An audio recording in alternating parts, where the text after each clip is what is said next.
traipsing through the graves, trying to find a good spot. Perhaps, if I turn around, change my perspective, I'll find a good one. Also, I don't know if this is going to go in the video, but I just saw this. And this is my favorite grave, I have decided. Wow, Paul. You really know what's up, Paul. That's dope, Paul.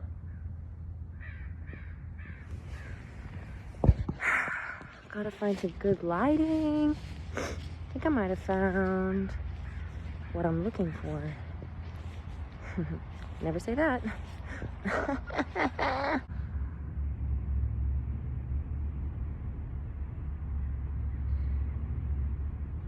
There is, I'm going to cry in this video. There is a deep rage inside of me that has been inside of me since I was very young. My mom had a friend she hired to clean our house, and my mom always tells the story that when she would come over, I would sit on the couch and growl at her, and I wouldn't stop and I wouldn't speak. I was just growling. That little kid has stayed with me from that time to now, and will continue to live inside of me. That kid is fiercely strong and brave and fucking compelling.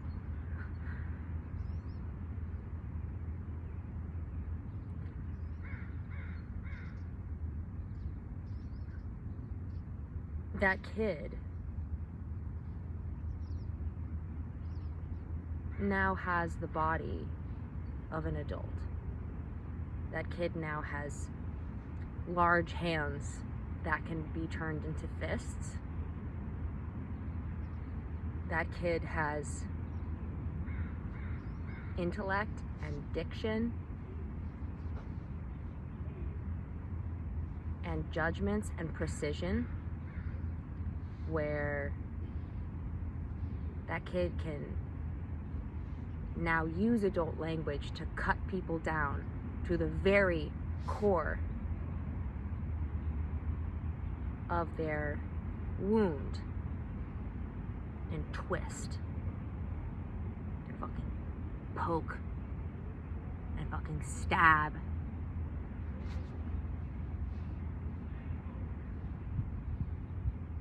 That kid can turn into many different characters.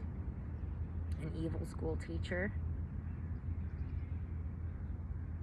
a judge, a fighter, a soldier,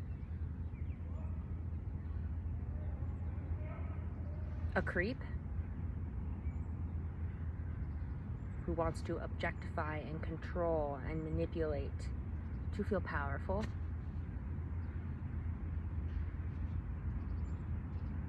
a bully,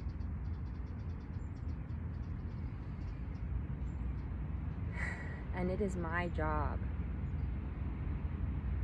to love that kid unconditionally and let that kid come out whenever they need to.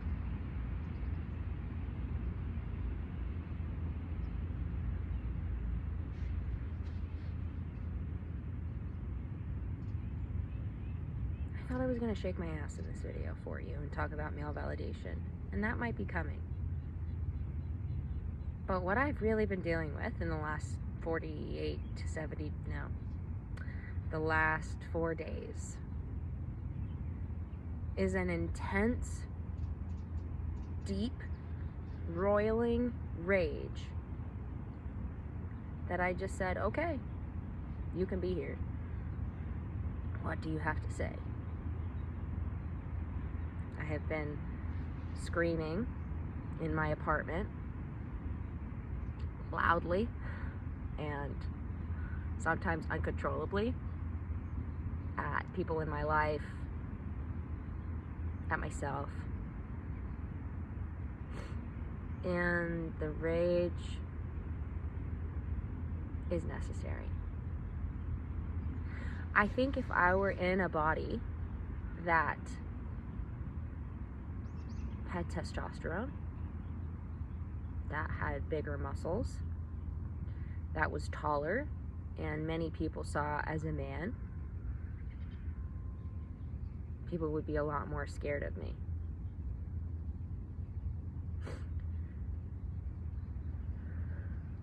I have been afraid to let it out because I do not trust it. I do not trust myself because once it starts, it is very hard to smush it back into the box that I keep it.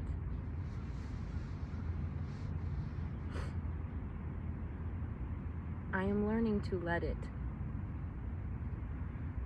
unbox, unleash, be free. Give it a seat at the table. Give them a seat at the table and ask them what they have to say. I have been really angry with men, and that has to do with my father. I would imagine if you are angry with men, it probably has to do with your father.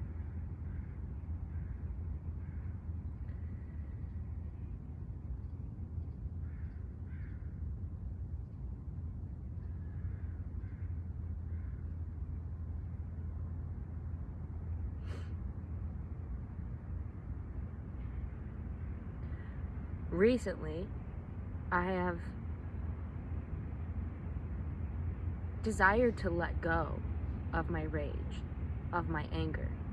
I didn't like how it made me feel. I didn't like the sensations in my body. I didn't like how much it made me distrust myself. It felt like a dirty secret inside of me that only I knew, that people would push me and give me a little, you don't really have any rage, you can't really take me. And the rage toddler monster demon inside of me was like, you want to fucking bet? Say it again. Say it to my fucking face. You know? And consequently, I would rage in my mind usually, and then cut that person out of my life because I would rather them keep an image of me weakened but respectable and containable than who I really truly saw myself to be, which was a monster. I have been protected by my whiteness and by my perceived gender. It's an illusion. If I were in different types of bodies, I would not have this experience. I am sure of that.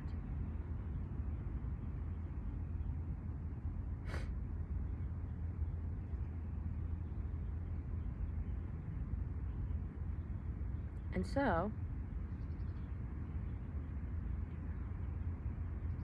with this desire to get rid of, to change, to fix, to transmute this anger into something different, I found myself unable to not look it square in the eye. It was gnashing its teeth and it said, you must listen to me. You must. And so, I did. This rage was around a specific person in my life, someone who's very dear to me. Someone who I had held resentment based off of me not asking for what I needed, not stating how I truly felt, coddling this person's perceived ego because I could not bear to be seen as a bully, as judgmental, as angry, as hysterical, as uncontrollable.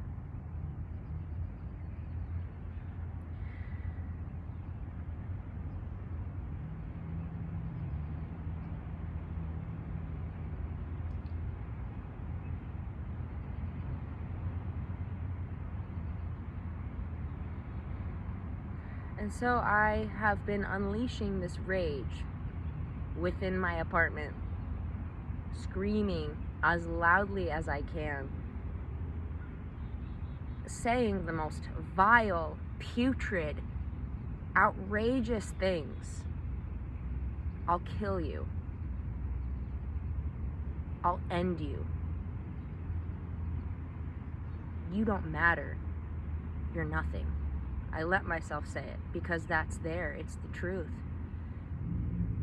It doesn't matter if I don't like it. I realized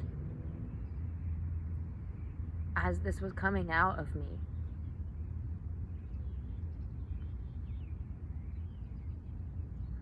I feel this about myself. And this is about me. I'm telling myself, I don't matter. I'll kill you. You're nothing. I'll end you.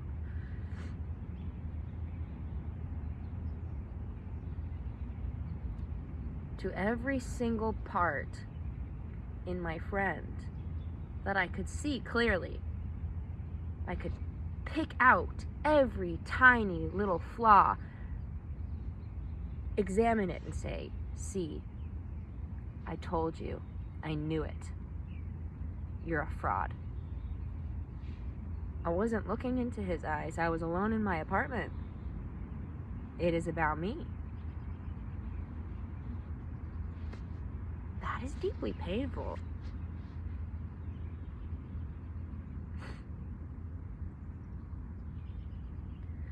I wrote a rap or a slam poem, whatever, about this person. I had first written a resentful, passive-aggressive folk song about how I knew they could be different and I wanted them to change. And picked out all of their flaws in that song, sang about it. See, I see you, so change it. But that didn't cut it. That wasn't enough. So I wrote the rap. I wrote what was true. I let myself be violent. The violence is here. It's true. It's in me. I have it. I'll kill you. It's there. I growl every day.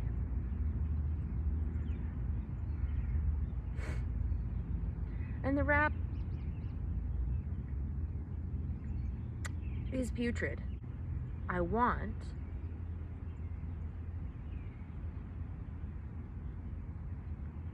to share what came after.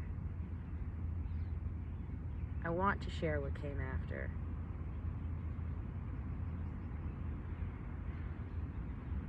That's when the good shit happened. And that was this morning.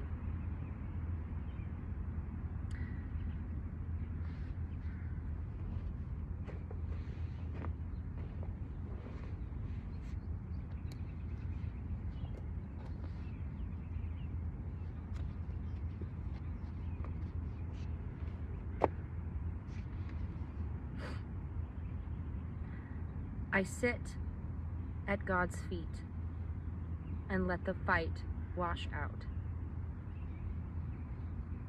They may call me crazy, but I no longer mingle hysteria with my name. I no longer run from shame, nor do I believe it. I let the sores drain their foul resentment as I sit in contentment, remembering there is no bitterness, there is no fixing this, there is no witness to this light save for me. What a lovely picture. What a lovely sight. I do not have to crouch and fight a Knight Jones arc, steadfast throughout an endless night.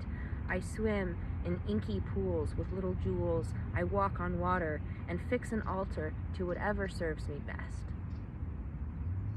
I ache with longing for my own breasts, for my thumping rhythm buried deep within my chest. I do not falter, one foot in front of the other. I crave relief, and what I find instead is quiet, new belief. I am the God I longed for. I am the God I feared. I am the God I spoke to and couldn't hear for all of those years. You are the God I longed for. You are the God I feared.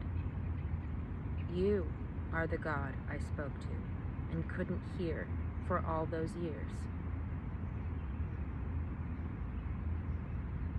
Come, break bread.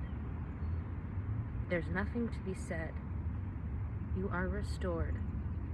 There's nothing more. We rise to love the dead.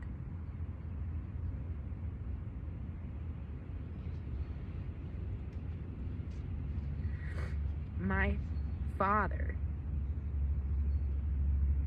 tormented my family for years, most of my childhood. And those remnants are still alive and well. Those remnants are parts of me. And they are not bad parts. They are not bad. My father is my great teacher. Just like my mother is, and my siblings are, and my reflection is, and my friend who I raged for months about, and the friends I have cut out of my life, and the trees I'm looking at, and the dead people I am sitting on top of.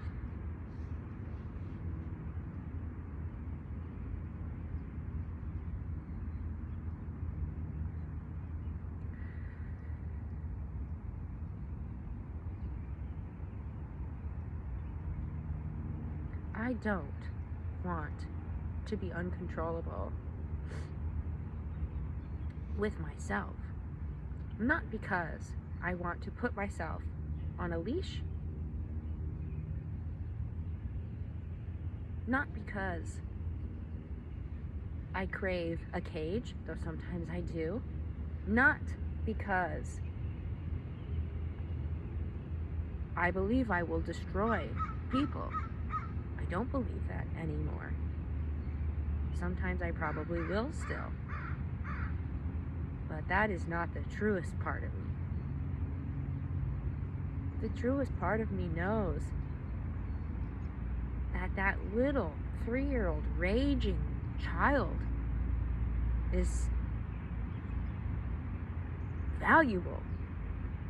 There is value in rage. There is value in releasing it. There is value in honoring it. There is value in sitting with it. Sitting with yourself when you are overcome with rage and listen to what comes out. Because there is an after. There is something on the other side.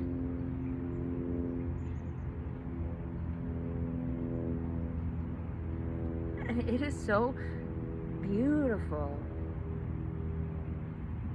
It is so beautiful. And better than what I thought I wanted, which was to be some peaceful, mute, quiet monk.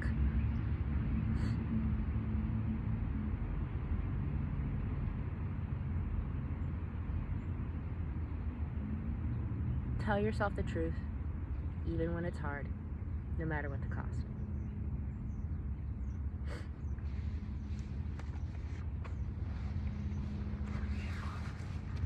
My foot's asleep.